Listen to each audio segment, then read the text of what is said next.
Tiruvuru TDP అభ్యర్థిని ఉద్దేశించి MP Kesineni Nani సంచలన వ్యాఖ్యలు.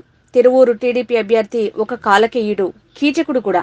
తిరువూరులో ఉన్న డాక్టర్లు, వ్యాపారులు తెలుసుకోండి, అతను అరాచకవాది అని. ఎవరినీ వదలడు, అందరి దగ్గర చందాలు వసూలు చేస్తాడు. అట్లా ఇక్కడ తెలుగుదేశం పార్టీలో అలీబాబా దొంగల ముఠా ఒకటి ఉంది. ఆ దొంగల ముఠా పని ఏంటంటే ఎప్పుడు కొత్త అభ్యర్థి కావాలి. నా దగ్గరికి వచ్చేవాళ్ళు, ఈ స్వామిదాస్ అసలు ఎందుకు పనికిరాడు అంటే అనేవాళ్ళు. ఎందుకంటే డబ్బులు లేవండి స్వామిదాస్ దగ్గర అనేవాళ్ళు. ఏంటిగా డబ్బులు అంటే, మాకు డబ్బులు కావాలి కదా మరి రాజకీయం నడపడానికి, స్వామిదాస్ మాకు డబ్బులు ఇవ్వట్లేదు, కొత్త అభ్యర్థి కావాలనేవాడు నాతో. సరే అయితే అప్పట్లో ఒక పోలీస్ ఆఫీసర్ ఒక ఆయన ఉన్నాడు, పాలిట్ బ్యూరో సభ్యుడిగా ఉన్నాడు. ఆయన పంపించినా అనేవాడిని. వద్దొద్దు ఆయన అయితే అమ్మ మేము చచ్చిపోతాం అనేవాళ్ళు. సరే అట్లా తర్వాత ఇప్పుడు పాపం ఒక 3 సంవత్సరాల క్రితం ఎక్కడో అమెరికాలో చదువుకుంటున్నటువంటి ఒక ఆయన తీసుకొచ్చి డబ్బులు ఉన్నాయని పెట్టారు. పెట్టిన తర్వాత ఆయన దగ్గర డబ్బులన్నీ అవజేశారు ఈ అలీబాబా 40 దొంగల ముఠ. అట్లా ప్రతిసారి జరుగుతుందని చెప్పి చంద్రబాబు నాయుడు ఏంటంటే వీళ్ళ మీద తిరువురు వాళ్ళ మీద కోపంతో ఈ దొంగలకే దొంగని ఏం చేశాడు, ఈ అలీబాబా 40 స్టోర్ ఉన్నారు చూసారా, అలీబాబా 40 దొంగలు, వాళ్ళకే దొంగలకే దొంగని తీసుకొచ్చి వీళ్ళని ఎత్తి మీద పెట్టాడు. ఈ అలీబాబా 40 స్టోర్ పని ఈ ఎలక్షన్ లోపు అయిపోద్ది, నామినేషన్ లోపు.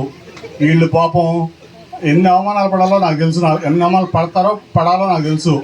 తర్వాత ఏం చేస్తాడంటే నామినేషన్ అయిపోగానే తిరువూరులో ఎవరైతే వ్యాపారాలు చేసుకుంటున్నారో, ఎవరైతే హాస్పిటల్స్ ఉన్నాయో, అట్లాగే ఇంకా నిజం చెప్పాలంటే అతను ఒక కాలకేయుడు, కీచకుడు. అంటే అంతకంటే ఎక్కువ నేను చెప్పలేను, మహిళలు ఉన్నారు కాబట్టి. అది సంస్కారం కూడా కాదు సభలో చెప్పడానికి. ఈ తిరువూరులో చాలా ఇబ్బంది పడతారు ఇటువంటి వ్యక్తులతో.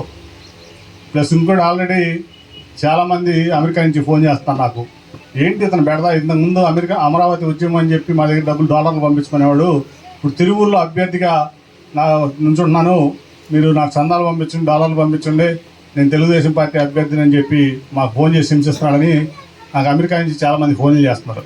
కాబట్టి నేను చెప్పేది ఏంటంటే, ఇతను ఇవన్నీ పోగు చేసుకుంటాడు, అమెరికా నుంచి డబ్బులు తెప్పించుకుంటాడు చందాల రూపంలో ఎలక్షన్ అంశాలని. తిరువూరులో డాక్టర్లు ఎంతమంది ఉన్నారో తెలియదు, అందరికి చెప్పండి. డాక్టర్ హాస్పిటల్ వాళ్ళకి అందరికీ కూడా చాలా ఇబ్బంది పడతారు. వ్యాపారస్తులకు చెప్పండి, తెలియజేయాల్సిన బాధ్యత మన మీద ఉంది. ఇప్పుడు 30 సంవత్సరాల నుంచి పక్కా లోకల్ మన మంచి మనిషి మన స్వామిదాస్. అవునా? ఏ పార్టీలో ఉన్నా, ఇంతకుముందు మీరు కాంగ్రెస్లోనో వైసీపీలో ఉండేవాళ్ళు, మొన్నటి వరకు నేను స్వామిదాస్ గారు టీడీపీలో ఉన్నాం. ఏ రోజైనా ఎవరినైనా స్వామిదాసు ఇబ్బంది పెట్టాడా, హాని చేశాడా? ఏదన్నా వీలైతే మంచి చేయడానికి చూశాడు కానీ, మీకు ఏదైనా పని చేసి పెడతానికి చూశాడు కానీ, ఎప్పుడూ కూడా ఎవరిని అవమానించడం కానీ, లేకపోతే వాళ్ళని హాని చేయటం కానీ, ఒక ఇబ్బంది గురి చేయటం కానీ ఇంతవరకు 30-35 ఏళ్ళలో స్వామిదాస్ గారి నుంచి మనకు ఎటువంటి ఇబ్బంది లేదు. అవునా?